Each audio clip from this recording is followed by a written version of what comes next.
then, when Vygotsky was 50, after a lifetime of failure and self-loathing, an editor at a small independent publishing house took a strange interest in him.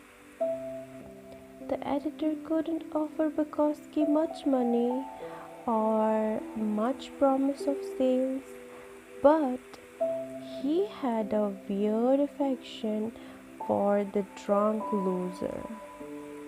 So he decided to take a chance on him.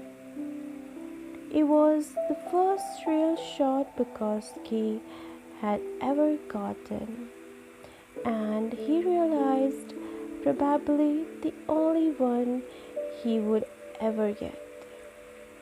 Vygotsky wrote back to the editor, "I have one of the two choices.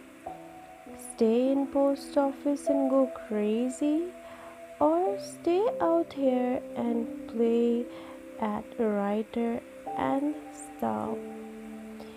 I have decided to starve." Upon signing the contract, Vygotsky wrote his first novel in 3 weeks. It was called simply Post Office. In the dedication he wrote, "Dedicated to nobody." Vygotsky would make it as a novelist and poet. He would go on and publish 6 novels and hundreds of poems, selling over million copies of his books. His popularity defied everyone's expectations, particularly his own. Stories like Vygotsky's are the bread and butter of our cultural narrative. Vygotsky's life embodies the American dream. A man fights for what he wants, never gives up, and eventually achieves his wildest dreams. It's practically a movie waiting to happen. We all look at stories like Vygotsky's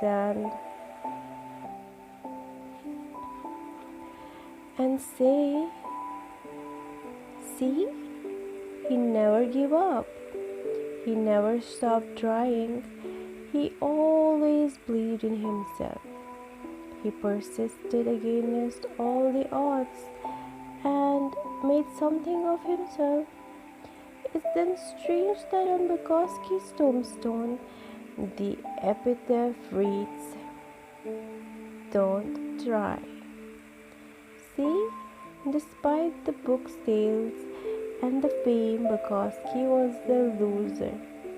He knew it, and his success stemmed not from some determination to be a winner, but from the fact that he knew he was a loser, accepted it, and then wrote honestly about it. He never tried to be anything other than what he was. The genius in Vygotsky's work was not in overcoming unbelievable odds or developing himself into a shining lit crazy light. It was the opposite. It was his simple ability to be completely, unflinkingly honest with himself, especially the worst parts of himself, and to share his feelings without hesitation or thought. This is a real story of Vygotsky's success, his comfort with himself as a failure. Vygotsky didn't give a fuck about success.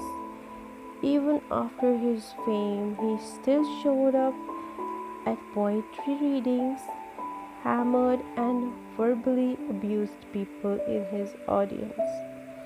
He still exposed himself in public and tried to sleep with every woman he could find. Fame and success didn't make him a better person, nor was it by becoming a better person that he became famous and successful.